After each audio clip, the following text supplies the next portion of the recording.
Good teens make poor choices.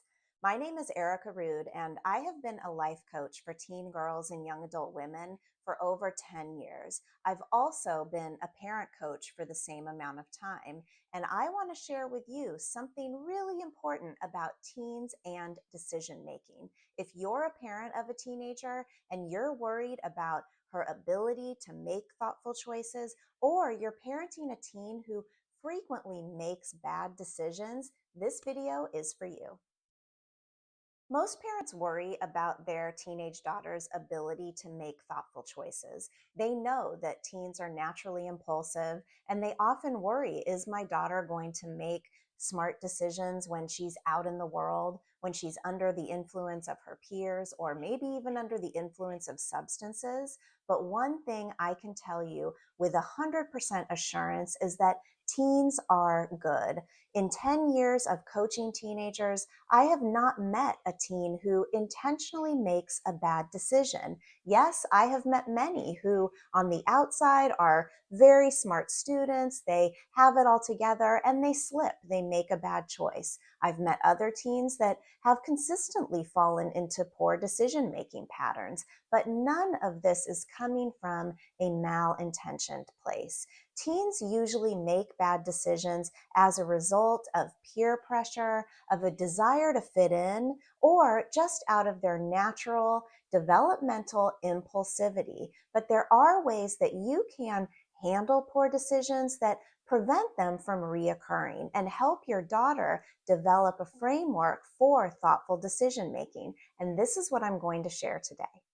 Behind every bad decision that your teenage daughter makes is a need. I want to share a story about one of my clients. We'll call her Sarah.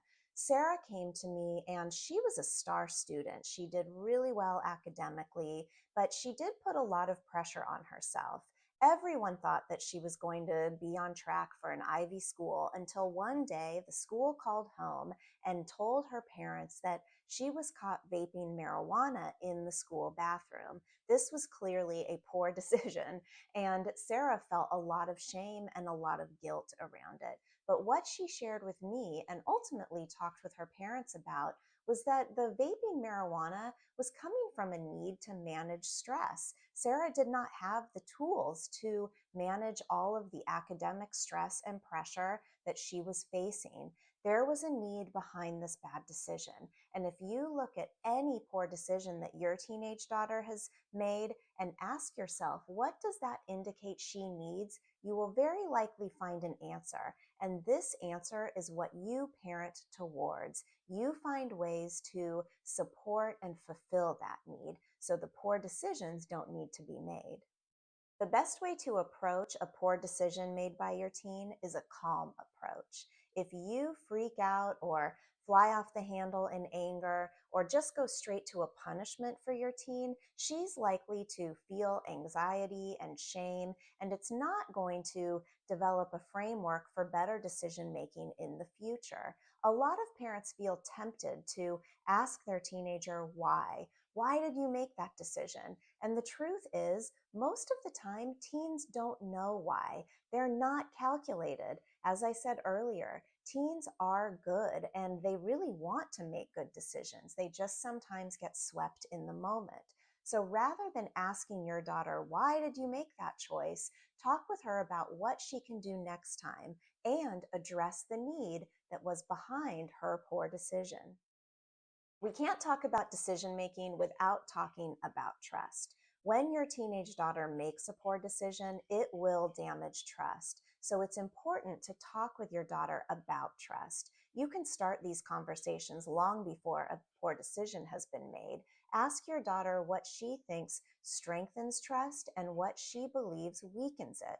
When she has made a bad choice, talk with her about how that decision has affected trust and outline ways that she can start to rebuild the trust. This is so key because many times parents will say, I don't really trust you yet, but teens don't have an idea of how they can start to repair. So talk with your daughter about the process of repair and outline some clear steps so she knows how she can start to rebuild and strengthen trust.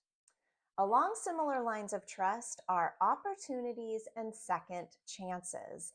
As your daughter works to rebuild trust, it is important that you find the right time and place to take a step back and give her an opportunity to demonstrate that she's learned her lesson. Don't put the restrictions on too tightly because that doesn't give her a chance to show you that she's learned from her mistakes. Allow her an opportunity and a second chance to demonstrate that she has cultivated more responsibility and that she can practice better decision making skills.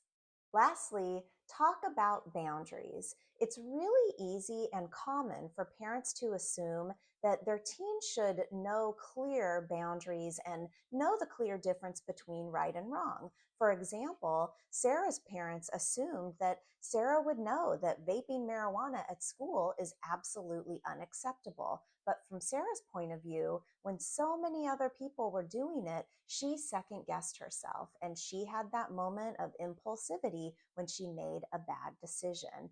In order to avoid this, talk with your teen about boundaries. Make sure that she's clear on your non negotiables and the consequences when she crosses that line.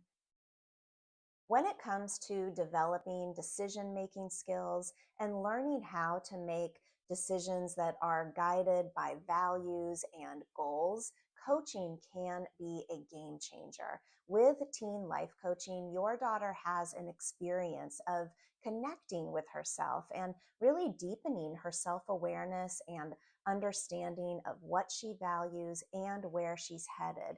And from this place, she learns how she can make decisions that are aligned with those qualities and those desired outcomes. If your daughter could use a boost in decision making skills, in self awareness, and in clarity around her future, schedule a free discovery call to learn more about the benefits of teen life coaching. I would love to talk with you more.